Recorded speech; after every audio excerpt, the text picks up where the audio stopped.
মানে লোকের বউরা দেয় না, আমি দেই আর ও মর্ম বোঝে না।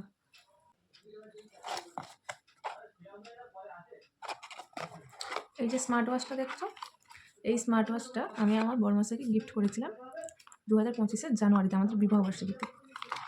ডিসেম্বর মাস মানে পড়ে গেল, মানে বছর শেষ, আর 1 মাস পর আবার বিবাহবার্ষিকী। তো সেই যে গিফট করেছি ওয়াচটা, সেই থেকে এইভাবেই পড়ে আছে। মানে দেখেছে, শুধু গিফটটা যখন দিই তখন দেখেছে, তারপরে হাতও দেয়নি, সেটিংও করেনি। মানে কি মানুষ দেখো, কোনো গুরুত্ব নেই আমার গিফটের। হ্যাঁ, না আমি তো বসেছিলাম একদিন নিয়ে, এগুলো তো সেটিং ফিটিং করতে হয় কী সব, তারপরে চেনটাও অনেকটা বড় ছিল, ছোটো করতে হয়। আমি বসেছিলাম, ও উল্টো পাল্টা খুলে দিয়েছি। এই যে পিনগুলো দেখতে পাচ্ছ, এই পিনগুলো তো উল্টো দিক দিয়ে খুলে দিয়েছি, আর লাগাতে পারছি না, স্লিপ করছে। তো সেদিন থেকে আমি আর হাত দিইনি। মাঝখানে আরও একদিন নিয়ে বসেছিলাম, তো এত স্লিপ করছে আমি আর লাগাতে পারছি না। তো আজকে আর বের করে, পরের মাসে তো আবার বিবাহবার্ষিকী, মানে 1 বছর হয়ে গেল। ঠাকুরের নাম নিয়ে বসেছি যেন ঠিক হয়ে যায়, আমার ভগবানের নাম নিয়ে বসেছিলাম যেন ঠিক হয়ে যায়। তো সত্যি আমার ভগবানের কি পাওয়ার, সত্যি সত্যি আমি আজকে মানে ফাইনালি সাকসেসফুল, এটা ঠিক করতে পেরেছি।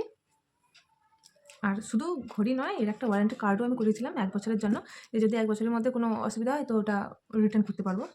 তো ব্যবহার তোই করেনি, মানে রিটার্ন কী করবো, বুঝবো কী করে ভালো কি মন্দ ঘড়িটা, মানে এখনো সেটিংও করেনি, অন করেনি, কিছু না, ফোনের সঙ্গে কানেক্ট করেনি।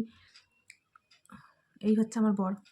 আরেকটা কথা, আমার এই জ্যাকেটটা ইগনোর করো, এটা আমার বরের জ্যাকেট। আমার শীত পড়লে আমি আমার বরের এই জ্যাকেটটাই পরি, এতেই আমার শীত কেটে যায়। বাড়িতে থাকি তো, অত দেখানোর কী আছে।